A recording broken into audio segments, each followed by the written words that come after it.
हो गई थी और वो सही नहीं हो रही थी। हर डॉक्टर के पास हम चले गए, हर तरीके का हमने इलाज करा लिया, हर तरीके का इलाज कराया, लेकिन हमारी माता जी ठीक नहीं हुई। उनका फीवर टूट ही नहीं रहा था। फिर उनके साथ क्या प्रॉब्लम हुई कि उनकी प्लेटलेट डाउन हो गई बिना डेंगू के। डेंगू में प्लेटलेट डाउन होती है, लेकिन हमारी माता जी की प्लेटलेट वैसे ही डाउन हो गई, और इतनी डाउन हो गई कि उनका जो है ब्लड जितने नाक से, कान से, जिस तरीके से जो जो अंग होते हैं शरीर के अंदर, इंटरनल ब्लीडिंग उनको शुरू हो गई और हम बहुत ज्यादा घबरा गए। तब तक हम गुरुजी से शायद मैं अपना बता रहा हूं कि शायद मुझे आभास 2016 में हुआ जब मैं गुरुजी से जुड़ा, लेकिन शायद गुरुजी ने कब से मेरे ऊपर कृपा की हुई थी मुझे नहीं पता, लेकिन मुझे एहसास 2016 में हुआ। 2016 में क्या हुआ, मेरी माता जी बीमार हुई और वो बहुत ज्यादा बीमार हो गई। तो डॉक्टरों ने मुझे ये बोला कि आप एक बार गंगाराम हॉस्पिटल में चेक करा लो।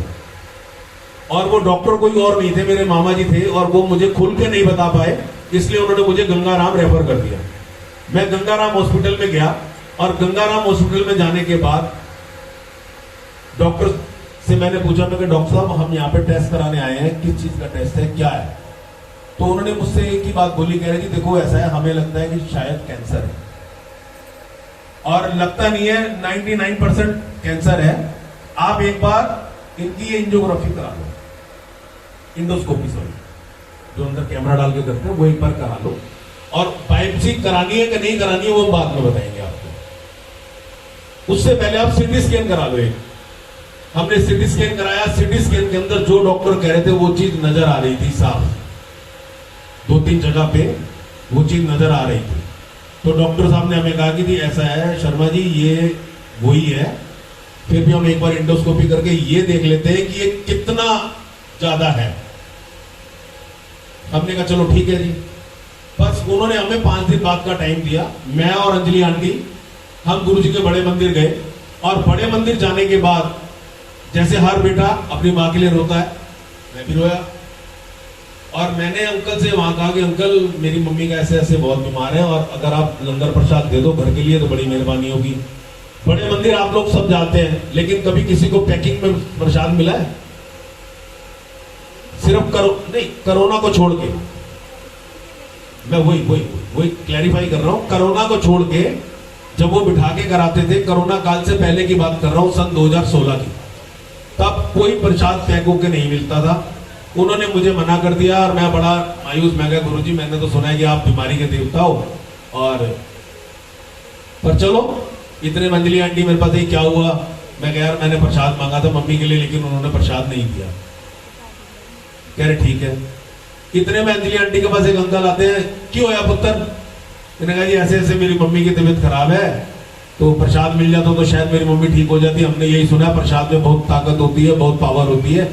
ये सत्संग भी शायद आज गुरुजी इसीलिए शेयर करवा रहे हैं कि शायद आज यहाँ पर किसी ना किसी को प्रसाद के अंदर कोई चीज ऐसी मिलनी है जिससे उसकी कोई बीमारी है जो खत्म होती है, तभी ऐसे सत्संग गुरुजी शेयर करवाते हैं।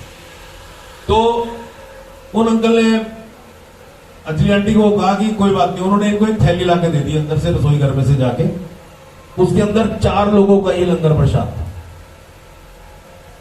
मैं ये मानता हूं वो अंकल कोई और नहीं थे, वो गुरुजी थे। हम वो प्रसाद लेके घर आए, हमने वो प्रसाद फ्रिज में रख दिया।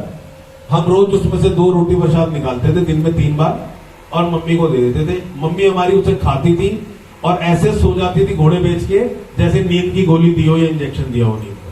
बहुत गहरी नींद, बेसुध, उन्हें पता ही नहीं मैं कहां पड़ी हूं। फिर उन्हें होश आता था, हम फिर प्रसाद देते थे, वो फिर सो जाते थे, फिर प्रसाद देते थे, वो फिर सो जाते थे। इसी तरीके से 3 दिन हमारे निकल गए, और दिन आ गया गंगाराम हॉस्पिटल में टेस्ट कराने का। अब मम्मी ने लॉकेट पहना हुआ था गुरुजी का, हम गंगाराम हॉस्पिटल गए। अब वहां जाके जो वार्ड बॉय था उसने कहा आंटी ये सब उतार लो, जो भी आपने पहना हुआ है, कांटे वाटे जो भी है सब, क्योंकि जाने नहीं देते अंदर। अब मम्मी ने इस तरीके से गुरुजी का लॉकेट यहाँ था, ऐसे हाथ में पकड़ा हुआ था, तो उन्होंने कहा आंटी ये, कह रहे नहीं ये गुरुजी है बेटा। तो अगर गुरुजी को कौन रोक सकता है? वहां भी वार्ड बॉय के रूप में गुरुजी आए। चलो गुरुजी साथ चले गए, मम्मी ने लॉकेट ऐसे पकड़ा हुआ था। अब अंदर टेस्ट शुरू होता है, आधे घंटे का टेस्ट होता है, 1 घंटा लग जाता है, 1.5 घंटा लग जाता है। बाहर मैं और अंजलि आंटी मंत्र जाप कर रहे हैं, नॉन स्टॉप मंत्र जाप कर रहे हैं। अब होता क्या है, डॉक्टर बाहर आते हैं अंदर चले जाते हैं, बाहर आते हैं अंदर चले जाते हैं, हमारी धड़कनें तेज हो जाती हैं। लेकिन जो लीला गुरुजी ने रचनी थी वो तो रच रहे थे अंदर, क्योंकि वो साथ ही गए थे ऑपरेशन थिएटर में। अब डॉक्टर आए, वो कहते हैं कि शर्मा जी आपके पास सिटी स्कैन की रिपोर्ट तो कहाँ है, वो अंदर नहीं है। मैं हाँ जी वो मेरे पास पड़ी, दे दो। हमने दी, वो अंदर गए, उन्होंने देखा, फिर बाहर आए, कह रहे जी हम एक बार टेस्ट और करना चाहते हैं। अब हमारी धड़कनें, और मैं डॉक्टर साहब बता दो, हमें तो पता है, बताया उन्होंने, और उसके बाद इतना ज्यादा हो रहा है तो और ज्यादा दिल बैठ रहा है हमारा। लेकिन एक तरफ भरोसा था गुरुजी का कि भी गुरुजी साथ में है, मंत्र जाप कर रहे हैं, जो भी गुरुजी करेंगे अच्छा ही करेंगे, और होता भी ऐसा ही है। अब वो होता क्या है कि वो दोबारा करते हैं और वो बाहर आते हैं, बाहर आके आने के बाद कहते हैं कि शर्मा जी अगर हम सिटी स्कैन को सच माने तो आंटी जी को प्रॉब्लम है, अगर हम अंदर रिपोर्ट को सच माने तो आंटी जी को कुछ है ही नहीं। तो उस लंगर प्रसाद में इतनी पावर थी, और होती है और रहेगी जीवन भर, बस आपका विश्वास सच्चा होना चाहिए। उस लंगर प्रसाद, 3 दिन के लंगर प्रसाद ने हमारी माता जी का कष्ट काट दिया। आज हमारी माता जी हमारे साथ है और बिल्कुल निरोगी है गुरु जी के आशीर्वाद से। इसी तरीके से हमारे पापा को भी गुरु जी ने ब्लेस किया। यहां अंकल बैठे हैं, आंटियां बैठी हैं, उनको सबको पता है कि हमारे पिताजी की कितनी कंडीशन खराब हो गई थी, वो भी गुरु जी ने ठीक की। तो गुरु जी के पास ऐसा कोई मर्ज नहीं है जिसका इलाज ना हो। जैसे मैंने कहा ना, चाहे मेंटली हो, चाहे फाइनेंशियली हो, चाहे फिजिकली हो, तीनों मर्जों का इलाज हमारे गुरु जी के पास है। शर्त सिर्फ एक है, आप भरोसे से इनका ध्यान लगाना। बस आपको भरोसा होना चाहिए कि हाँ मैं गुरुजी से कुछ मांग रही हूं। गुरुजी तो कहते हैं मेरे से मांगो नहीं, मेरे को मानो, मेरे को सब पता है। लेकिन हम इंसानी चोला है, हम चूकते नहीं है। क्योंकि यहां जितनी आंटियां बैठी होंगी ना, उनमें से आधी से ज्यादा आंटियों ने गुरुजी को पापा बनाया हुआ है। हाथ खड़ा करो, किस किसने पापा बनाया हुआ है, देखो आप। तो जिसने पापा बनाया हुआ है वो गुरुजी से डिमांड तो करेंगे, बच्चे तो करेंगे ना। लेकिन गुरुजी कहते हैं मेरे से डिमांड नहीं करना, मुझे सब पता है कि आपको क्या चाहिए। ऐसे एक अंकल ने पूछ लिया कि गुरुजी, पूछ क्या लिया अंकल जी से, अंकल ने गुरुजी से, जैसे वो अंकल बैठे हैं ऐसे वो दूर बैठे हुए थे और गुरुजी गद्दी पे बैठे हुए थे। अंकल ने कहा आपस में बात करते हुए, यार गुरुजी ना तो आंटियों के बीच में घिरे रहते हैं, अंकलों की तो सुनते ही नहीं है, इन्हें आंटी पसंद है पता नहीं। अब गुरुजी साक्षात बैठे हुए, गुरुजी को पता है कि वो क्या सोच रहे हैं और क्या कह रहे हैं। अब जब उन अंकल का नंबर आता है माथा टेकने का, तो वो कहते हैं हाँ भाई अंकल, क्या कह रहा था कि मैं आंटियों में घिरा रहता हूं। वगैरह नहीं नहीं गुरुजी ने कहा नहीं नहीं नहीं, जो मैं कह रहा हूं तो मुझे बता, तू ये कह रहा था कि नहीं कह रहा था। कह रहा हाँ जी गुरुजी। चल ठीक है, मैं तेरे से पूछता हूं, तू बता, तू माथा टेक, मांग मेरे से क्या मांगता है, मेरे से क्या मांगना है, मांग, मैं देता हूं। उस अंकल ने मांगना शुरू किया, गुरुजी मेरा काम धंधा नहीं चल रहा। ठीक है गुरुजी, मुझे गाड़ी चाहिए, गुरुजी मुझे घर चाहिए। उन्होंने कहा हट बेशरम आदमी। कह रहे आप अपनी आंटी को बुला। आंटी आई, मांग आंटी तुझे क्या मांगना है।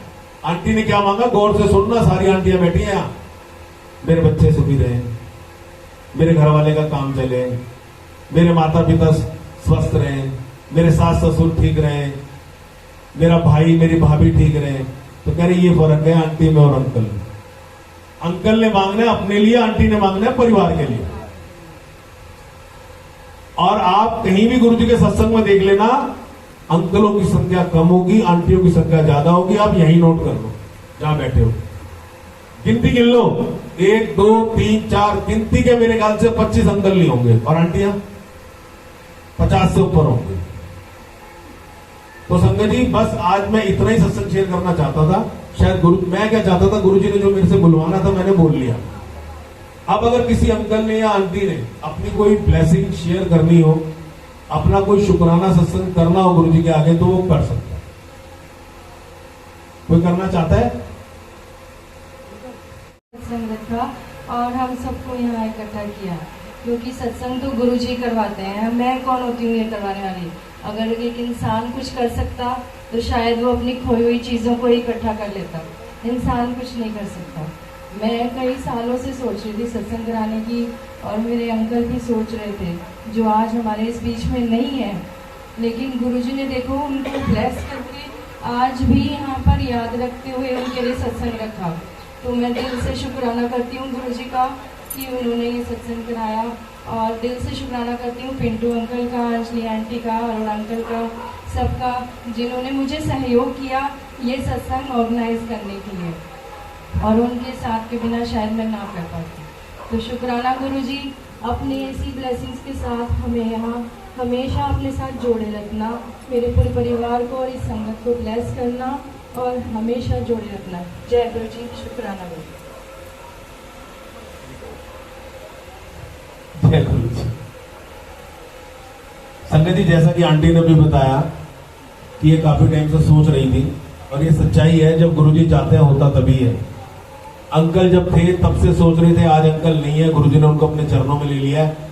उसके बावजूद भी गुरुजी को पता था कि इनके मन के अंदर क्या भाव है, तो उन्होंने आज वो भाव पूरे किए। तो गुरुजी ने एक समय निर्धारित किया होगा हर चीज का।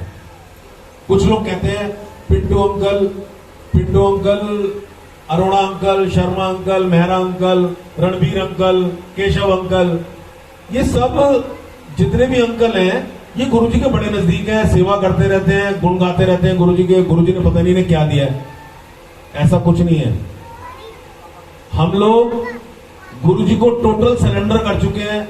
हमें इतना पता है कि गुरुजी ने हमारे लिए क्या किया है, ये हमको पता है कि गुरुजी ने हमारे लिए क्या किया। तो आप लोग भी डायरेक्ट कनेक्शन बनाओ, टोटल सरेंडर करो गुरुजी के आगे। गुरुजी आपसे कोई पैसा नहीं मांगते। आपने देखा होगा, आप लोगों के कीर्तन में जाते हो, वहां पैसे को माथा टेकता है।